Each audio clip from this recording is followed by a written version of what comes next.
most days and just look out at this water, look out at everyone swimming in the water, and there was a block. I just couldn't do anything about it. The day before I left, or maybe it was even the day I left, I think it was the day before I left. I'm an early riser. I think it was around 5 a.m. or maybe just before I started to make my way down the mountain. I decided that I was going to try. I was going to try and learn how to swim in the sea. Probably one of the most reckless things. When I think back on my life, I think this was the most reckless thing that I've ever done. One of the most, if not the most. But I decided to try and swim in the sea. And I got down to the beach. There was no one there. It was just me. No lifeguard, no people, just me. And I don't know what you call these things, but there's this metallic structure where people swim out to, and then they kind of take a break on this structure, and then they get back into the water. So I knew about this metallic structure, and I knew that that was my goal. I just had to get there and I had to get back. So I get down to my bikini, no one's around, and the fear is strong in me. But at the same time, I thought I was going to be okay. I trust my intuition a lot, and I didn't have a sense that something was going to go wrong. I just felt afraid. So I forced myself. I get into the sea, there's no one around, and I get to that structure, and I breathe a huge sigh of relief, because to get to that structure, the water's deep now. I can't touch the ground anymore. I'm in the deep end. That's one of my biggest fears, being in deep water, not being able to feel anything under my feet. So I get there and I sit on the structure and I look out and I see someone looking out at me from a window from their flat, and I feel a sense of peace. Like, it was almost like they knew, they could tell that maybe I'm not the strongest of swimmers, and they were just keeping an eye out on me. If anything had gone wrong, they wouldn't have been able to save me in time, but somehow knowing someone was just looking at me and just standing there watching, regardless of the reason, gave me some sense of comfort. So I get back to the shore, to the beach, the sand, and it's not good enough. The fear's still there. I don't know that if this is just like a one-time thing, and I need to prove myself. So I get back out to this structure again a second time. This time, when I look out, I see the men in their trucks tidying up the sand, making the sand flat, and they've taken my bag and moved it to another position so that the truck doesn't get in the way. I don't know why this made me feel kind of safe, but again, it was like they knew someone was out in the water, even if they couldn't have done anything, and they were taking care of my bag. They didn't need to. They could have just bulldozed that bag, but somehow the way they took care of my bag made me feel like I was somehow being looked after. So second time I get back to the beach, and the fear is still there. I can feel it. Like, I don't know that I can do this a third time. Maybe it's just been a lucky fluke. So I do it a third time. Then I get back to the sand and I breathe a huge sigh of relief. The stupidest thing, the most reckless thing I've ever done, and I don't recommend it to anyone. I told my dad about this much later, and he couldn't believe how reckless I'd been in that moment in time. Yes, it was reckless. Yes, I don't recommend anyone doing it. But my fear of being afraid was so much stronger than my fear of the water that I had no choice. I just had to do this. And I think it's one of the things that in my life has been has always been with me. If I'm afraid of something, it doesn't sit right with me and it makes me feel really uncomfortable. And eventually I have to do something about it. Currently, my fear is how I'm going to deal with not being happy in London and how I'm going to change things around.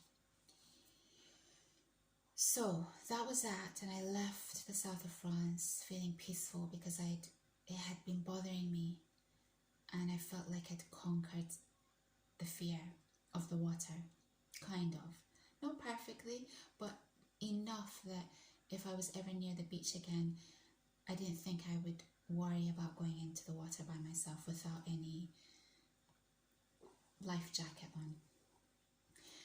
I get to LA, and luckily for me in LA, as in a while later, I have access to UCLA swimming pools. And again, I was lucky that even though I had no connection to the university, I was able to get affiliate membership so I could use the swimming pool. So 3 times a week, I would rock up from Bel Air to the swimming pool. And initially, I had thought that there was just one swimming pool in the UCLA grounds. And I remember the first time I got into the changing rooms and came back out. When I first arrived, there was hardly anyone there. But I came out of the changing rooms in my black Speedo one piece and my Speedo cap. And I put my towel on the little bench and I look out, and there's all these Olympic looking swimmers just going for it, you guys, just going for it. And I'm looking at them thinking, I was the only woman there. And I'm looking at them and I'm thinking, this is a different kind of fear now. It's not the fear of drowning, because I can see there's a lifeguard there, but now the fear is different. It's like they're just going to look at me and think, once they see me in that water, if they haven't figured it out already, what the heck is she doing in this professional space? But if you know anything about me, it's that I like awkward moments. I like putting myself in awkward situations, because through awkward moments, laughter arises, and through awkward moments, I don't take myself too seriously, and through awkward moments, if there's any ego,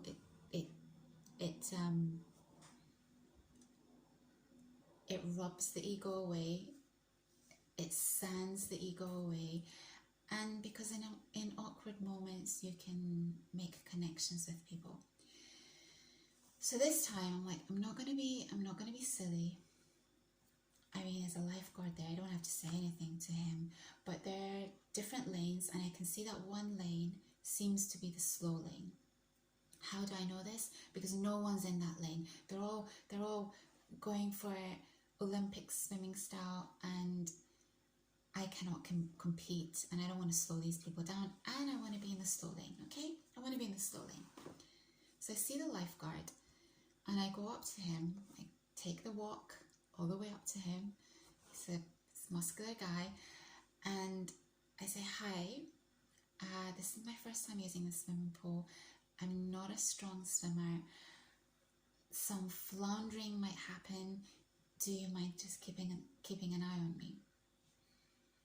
And I think when I said floundering, I imitated someone who was not a professional swimmer. So he looks at me, and in a deadpan face, like no reaction, didn't even, my awkward and quirky sense of humor didn't even register. He kind of nods, or he acknowledges what I've said. So I get into this water, and it's really deep, and, well, initially not, but I get to the deep side, and I'm starting to feel scared again, because once I can't touch the bottom, I'm basically on my own, but I've got something to hold on to the side, and that's what I do when I start to panic a little bit. And I think at one point, I look up, and I give him a wave, just to make sure that he's looking at me, and doesn't wave back. So I just carry on doing my little thing, And I just kept going up and down, up and down, up and down. And some other people joined me in that lane as well. And it was scary, but it wasn't as scary as being in the south of France. So maybe someone from UCLA can tell us how deep this pool is and how long. No one from Theta Xi though. No one from Theta Xi Gale Avenue, UCLA. You have been excommunicadoed from my channel until you roll out the red carpet for me. Maybe someone can tell us how deep this pool is. At some point, I realized that there was a second pool just behind. Smaller pool, and there was no deep end in this pool, so I could just literally stand up at any point that I felt tired, and I could feel the ground underneath me. So I started using that pool because the other pool, it just seemed a lot more serious. And the time, I think if I had gone at a quieter time, I wouldn't have felt as funny about being in that slow lane. But even the people who were in the slow lane were so much faster than me, so I kind of just felt a little bit awkward.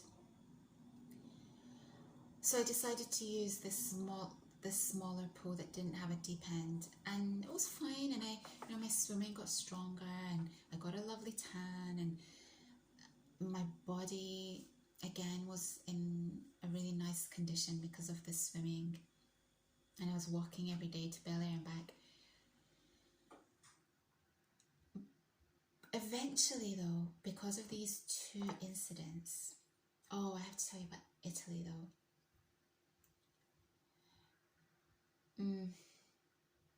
In Italy, I had the opportunity to also go into the sea, but this time round, I listened to my intuition. The waters were rocky, and I decided not to. I was disappointed, but this is what I mean about your intuition. Don't follow what I'm doing, because I've got a strong sense of intuition.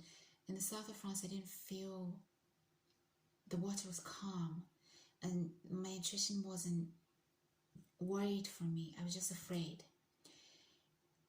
In LA, at UCLA, lifeguards there are lots of people in the swimming pool. If anything happens to me, someone will eventually come and get me. In Italy, the water was rocky, and I had quite a few opportunities to go swimming there, but there was no structure. There were buoys, I think that's how you say them. There were buoys, but I didn't feel as secure in those buoys as I did in the metallic structure that they had in the south of France. So I decided, I'd prepared to go one of the days, and the water was rocky, no one there, because I'm an early riser. I decided not to go. So I'm not that reckless to take that huge a risk. I do think that the south of France was reckless, but it would have been super, I would say it would have been like just stupid to have gone swimming on my own in Italy. Why did I want to tell you this story? I don't know. Didn't have the same energy that I would have liked it to have, but you've got to do things that you're afraid of. If you don't, you're just stuck. And when you're stuck, nothing changes. And when nothing changes, your life doesn't change. And when your life doesn't change, you look back in regret. We do not want to look back in regret. We want our life to be happy, fulfilled, full of lots of challenges, sometimes difficult challenges that we have to overcome, but good challenges nonetheless. And that's my story. I'm sure there are other things I've missed out, but yeah, that's all I've got for you today. And that's all I've got for you today. Now, I have to go and change my energy a little bit. And I have to think hard.